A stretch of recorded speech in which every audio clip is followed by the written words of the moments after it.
Test cricket returns to the WACA. We cross to Australia captain Alisa. Should Glenn Maxwell have played more Test cricket across his career? And where does he rank amongst the white ball greats? We crunch the numbers. Plus, Davey Warner goes out with a bang on Aussie soil. But the future of Australian cricket is looking bright as they claim yet another ICC crown. Let's go around the wicket.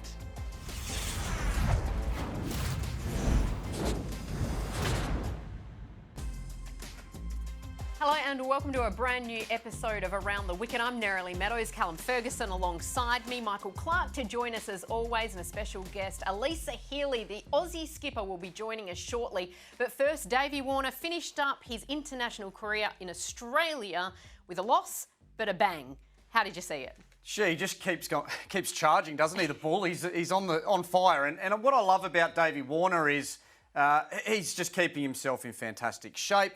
He's doing all the work off the field, making sure his game's, finely tuned, ready to go, because there's a World Cup coming up. So he's not taking the foot off the pedal at all. The ball's charging, and it's a big World Cup coming up. So for him to walk away from Australian home soil cricket as player of the series against the West Indies in the fashion that he did with that 81 off 49 could not be more impressive, but also shows that he's the man to lead us into at the top of the order this next World Cup. So the men's summer comes to an end here in Australia, but the women's continues. A huge test at the WACA starting tomorrow, and it is such a pleasure on Around the Wicket to welcome in Aussie captain Alisa to the show for the very first time. Alisa, thank you so much for joining us on the eve of the test, and what an important test it is. The first time in 2 years you get to play a test on Aussie soil. What does it mean to the girls?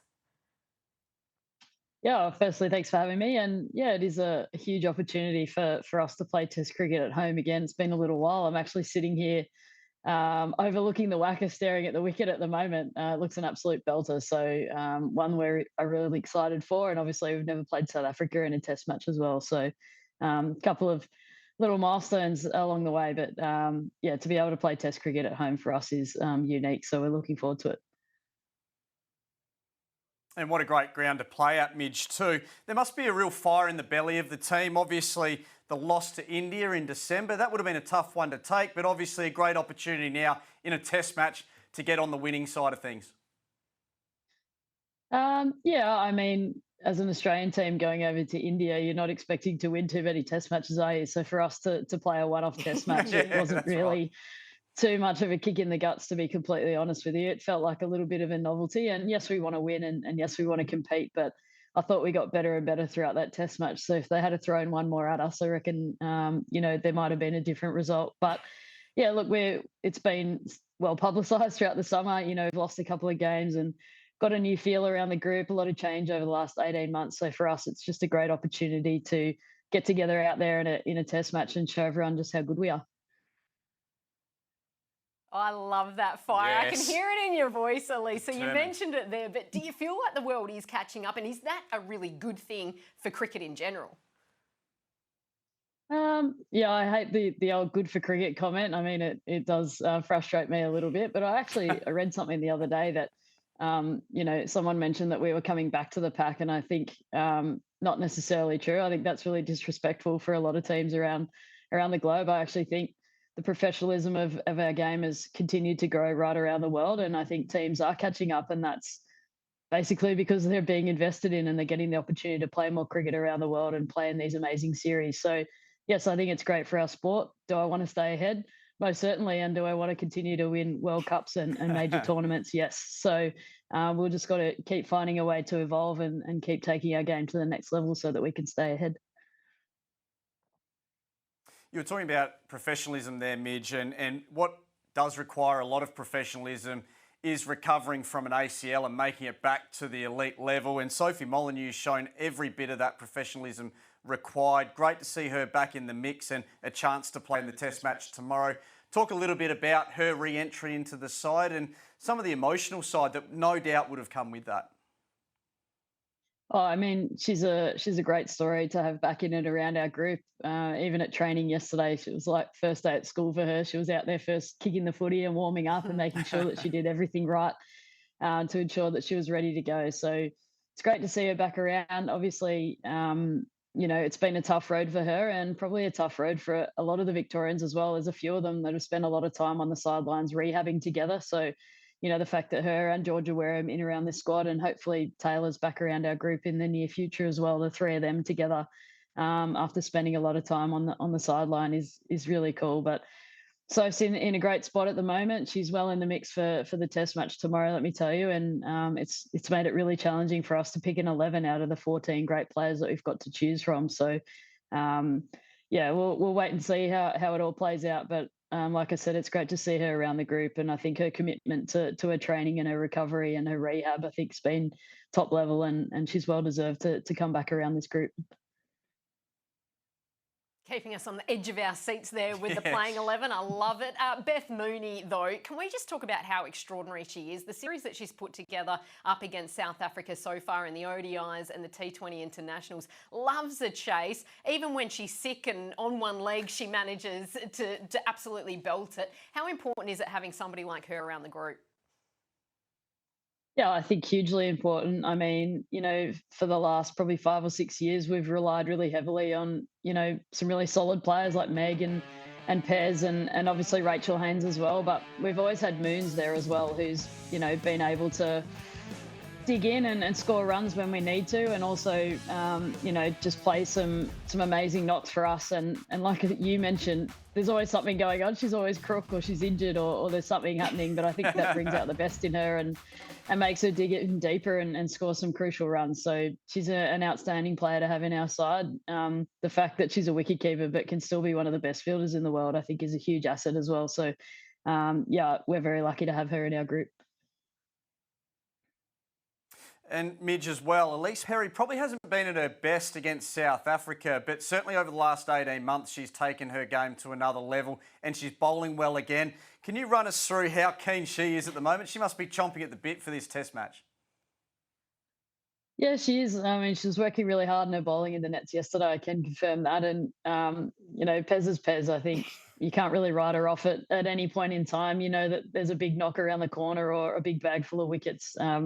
She's doing the work behind the scenes to make sure that she performs for Australia. So, like I said, just as much as Moon, she's a really crucial, piece in our puzzle. And the fact that she's still got the ability to bat in that top order and still bowl some crucial overs is really handy for our group. So no doubt she's going to play a big role in this test match. She absolutely loves test cricket. I think she averages something ridiculous. So hopefully she can go out there and make some crucial runs for us.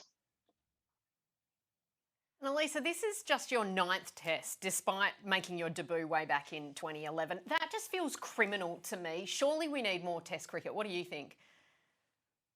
I'm surprised I've played that many. I thought I was up to maybe 5 or 6, but surely by 9 you're supposed to know what you're doing. But I sit here and I'm still like, how many slips should we supposed to have in place tomorrow? But it's look, I mean, we can call for more test cricket all we like, but I think until it has greater context within our game, then it's going to be really hard to achieve. I think this multi-format series gives it context and gives it an opportunity to be a part of something bigger. But on the flip side of that, we don't play any long form cricket domestically. So, trying to get players ready to play test matches is quite a challenging thing in our game at the moment. But I'll happily sit here and say we want to play more because we absolutely do. And, to have another opportunity to go and play test cricket overseas is something that we're all looking forward to as well.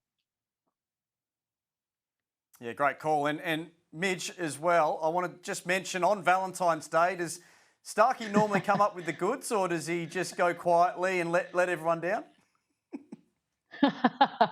I haven't even had a happy Valentine's Day yet. So to be fair, it hasn't been reciprocated either. So,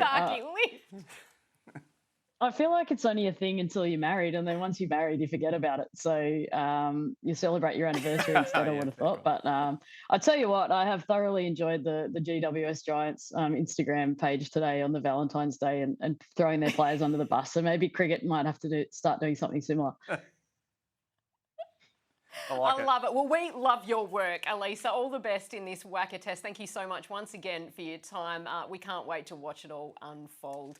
Don't go anywhere on Around the Wicket. We're going to be joined by Michael Clarke next.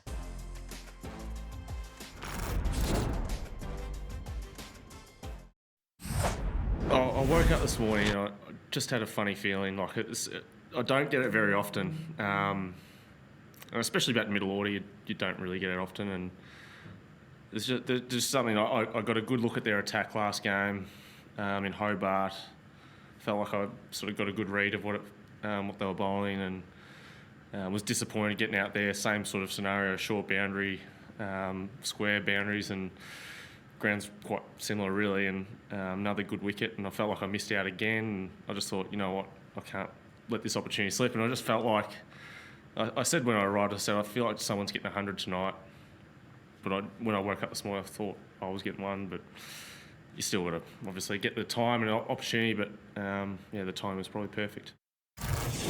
He saw it coming, and wasn't it stunning to watch all unfold? 120 not out of 55. Another sensational performance from Glenn Maxwell over the weekend. Not to be last night, but Michael Clarke, former Australian captain, joins us now. Pup, have we almost gotten too used to seeing Maxie do what he does? Those audacious shots are something to behold. Yeah, well, hey guys, firstly, I never had any of those feelings when I turned up to a game. Let me tell you, I felt like, geez, I'm going to get a duck, not 100. But that sums up Maxie as well. You know, he's, wow, he's some type of player.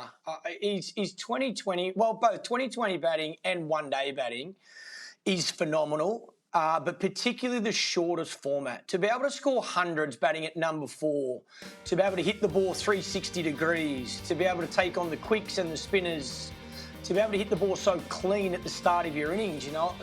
Even the best players in the world generally need a bit of time at the crease, but Maxie's he's one of a kind.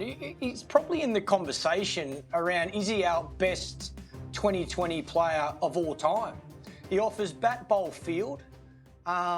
Like I say, to be able to score hundreds at number 4, I don't think there's another player in the world that does it like Glenn Maxwell. And the way he plays, he's just as good left-handed as he is right-handed. So, yeah, he's a genius in that format. There's no doubt about it. Well, I'm putting you on the spot then, Pup. Is he Australia's greatest ever T20 international batter, and is he up there with the world's best? I think in that middle order position, he's up there with the world's best, definitely. You have a look at the record of guys that open the batting, or even number 3, they're generally your 100 makers. You know, I can't think of too many people at number 4 that have scored consistent hundreds like Maxie in that format. You know, he's consistently, strike rate's phenomenal. Like, the other thing as well, people don't realise, going in the middle order in 2020 cricket, the field's out. So trying to hit a 6, there's a lot more risk because you've got guys on the boundary. Opening the batting, you've only got 2 fielders out. You've got players inside the circle, so there's a lot less risk going over the top. So Maxie's risk is a lot higher trying to hit 6s. He does it so consistently. He hits so many 6s. And again, like I say, both sides of the field. So, look, he's in the conversation. For Australia, I'm just trying to think off the top of my head, who's a better T20 player that we've had? Certainly not at number 4. Maxie's our best number 4. There's no doubt about that. But I think just in general, around the world might be a little bit different. And, you know, someone like a Rohit Sharma is a freak at the top of the order. Virat Kohli's record's phenomenal.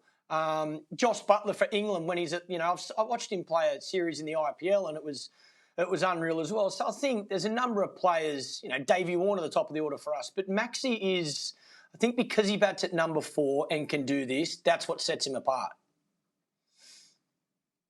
Shout out to Sabavoon Devisi there, who also has 3 international tons from the Czech Republic. We love to see those names popping up. Before we crunch those numbers that Pup has started to allude to there, you have recollections of being in the nets with Maxie, and he was told to put those shots away, stop being silly and behave yourself almost back in the day. Well, I specifically remember a conversation I had with him at the coffee table. We were both up at the academy one winter in Brisbane, and we sat down and he was talking about how much trouble he'd had with coaches on the way through. Hitting balls out of the nets, reverse sweeps, reverse slogs, all that sort of stuff that make him the great player he is now. He found it really hard coming through the junior systems to really break down those barriers, but he is a trailblazer, there's no doubt about it.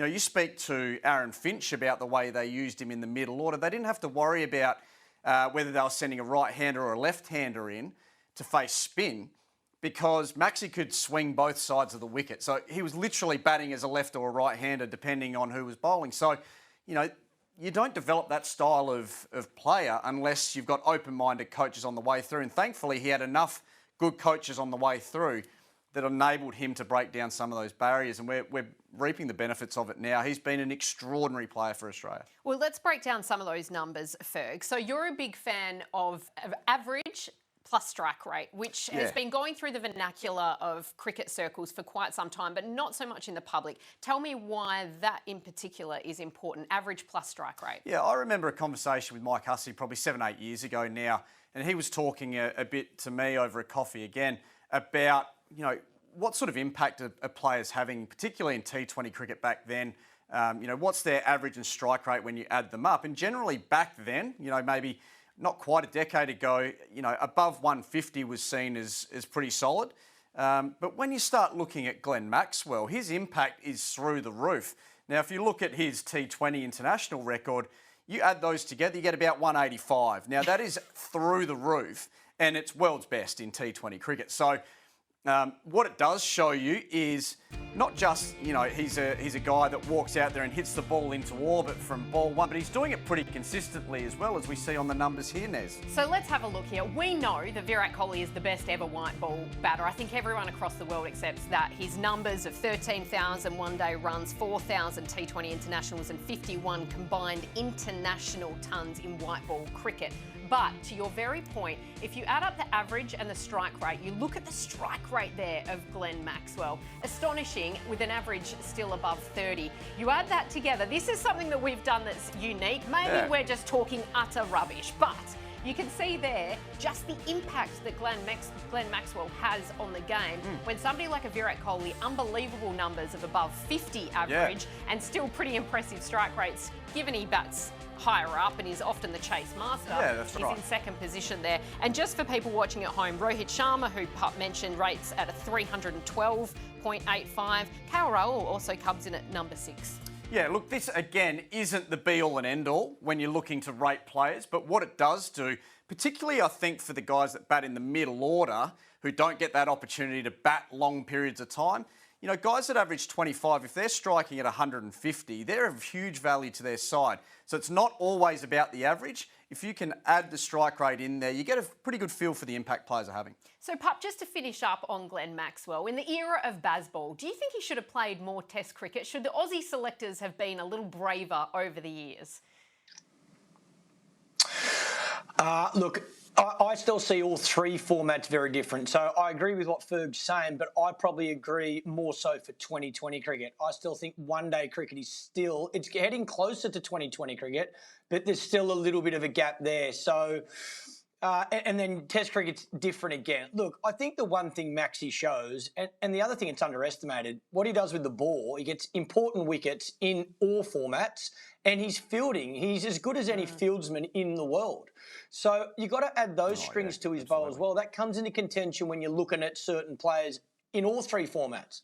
I don't think Maxi's Test career is over. I really don't. Australia's got a tour to Sri Lanka around the corner. I think the difference is for Maxi, he's competing for that all-round position. So at the moment, you know, Australia playing in Australia, or if we go to England, or if you go to South Africa, you're probably going to go for the extra batsman who bowls medium pace. And we got two brilliant ones at the moment in Cameron Green and Mitchell Marsh. But you go somewhere like Sri Lanka, that number 6 position, you wouldn't mind that extra spin bowler. You know, you got Travis Head who can bowl some part-timers, Marnus Labuschagne who bowls leg spin part-timers. But again, Maxi, what he offers with the ball and in the field, I don't think his Test career's done. And if you keep making runs the way he is in any format, he's got to be in the selector's mind. So, look, he's doing everything in his power in regards to scoring runs against whatever opposition in whatever format. I think that's all you can do. But in my opinion, I wouldn't write him off for Test cricket just yet. So this time next year, there are 2 tests up against Sri Lanka in Sri Lankan conditions. Ferg, are you picking him for that? Yeah, I'd love to see him go. Obviously, it's run dependent. He's going to be making runs and being in good form leading in. But if he's in good form, Glenn Maxwell form, I'm taking him over there for the exact reasons Pup just mentioned then, he's a 3-asset player. When he walks out in the park, he's got 3 strings to his bow. So I just think he's a guy that's got so much to offer on a tour to Sri Lanka, particularly with his play of spin. And adding a 4th bow of compartmentalisation. Well, that's right. I mean, his ability to put what's happening off the field to the side and walk out there with a bit of controversy hanging over him is a little bit like the late great Shane Keith Warne, because that skill is so rare and so valuable. He's been able to put a little bit of stuff off field behind him, walk out, make 120 on Adelaide Oval. It's an extraordinary skill. Pup, we mentioned the great name of Virat Kohli. How disappointing is it and how big a blow is it for India's hopes that he's been ruled out completely of this 5-test series with 3 tests to go against England? Yeah, I think it's disappointing for Test cricket. You know, you love seeing the best players play, but I think everyone understands it's for personal reasons. That always comes first. So, yeah, I think we all respect that and wish him and his family all the best, and hopefully he gets back sooner rather than later.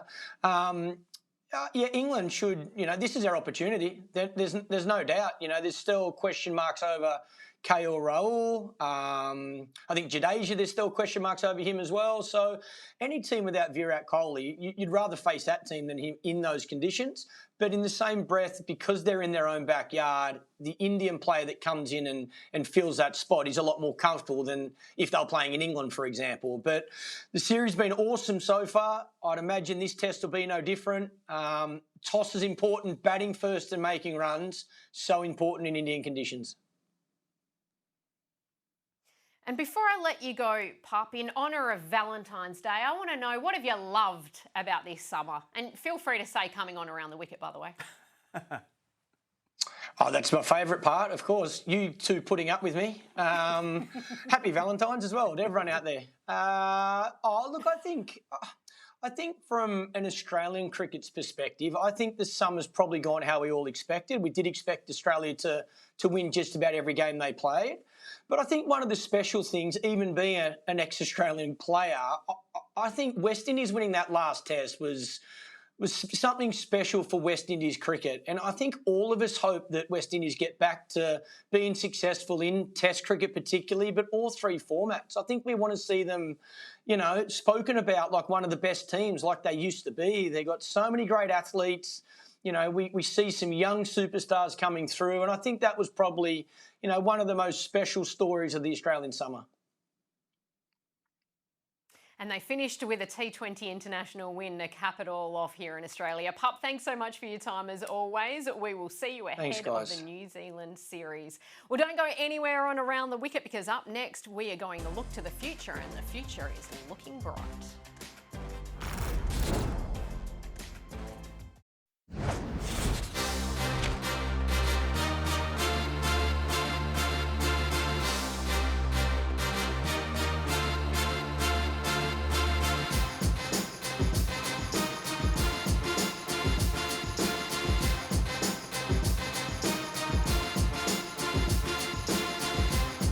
Memories to last a lifetime. Congratulations to the Australian under-19s team, as well as the Indian team who were defeated in the final. Familiar scenes there for Australia up against India. But that victory, Ferg, what does it mean for the future of Aussie cricket? Yeah, it means so much. I think that, when we've seen in the past Australian teams succeed at that level in the juniors coming through, under-19 level specifically, we've seen a lot of the players out of those teams go on and be huge contributors, not just at the domestic level, but also at the international level. Mitch Marsh led the charge at the last under-19 win that we had. And that's a fantastic, lead up to this team now actually winning the tournament and showing signs that we've got the talent pool coming through, like Mitch Marsh had underneath him within that under-19 side, to then produce and boost the talent coming into the domestic system, which helps us, hopefully find the next Australian T20 one-day test player, because they won't all filter into the same teams, but at least it gives us confidence that, the pathway system is showing some really good signs and developing some great talent. Is there one player of that Aussie bunch that you think star of the future out there? I'll tell you what, I watched some highlights of Callum Vidler from Queensland. He bowls quick, around 140. Now, he took 14 wickets at 11 for the tournament and bowled really fast, but also a really nice Yorker, so he's got some really valuable skills in white ball format. I'll be interested to see how he goes in the red ball going forward. But also, I think when you've got a young firebrand fast bowler that plays in such an aggressive manner as well, it's going to catch the attention of people, and it certainly caught mine. Got nothing to do with his first name. I might have had a little bit. I'm not biased at all, am I? Just finally, tell me who wore it better, Oliver Peake or Travis Head? Oh, Travis Head, but obviously Oliver gave it a good nudge, didn't he? I thought it was fantastic, actually. A good nod to Heady there. But it's good to see the players showing their personality. That's a big win for anyone that's on the way through, as we see here. I mean, look at that, wonderful. Got the dodgy-looking sunnies there on as well. They're pretty average, aren't they? But yeah, I love seeing young players celebrate their wins, because I think that's what good teams do. They get around each other, and the camaraderie amongst that team. Anthony Stewart talked about it post the tournament. You know how close they'd all become over the last 12 months. Led to great success on the field, which is fantastic to see. An Aussie tradition, dodgy sunnies bought basically at the petrol station. Is that really what we want? Don't go anywhere, and Around the Wicket, we're taking on the short stuff next.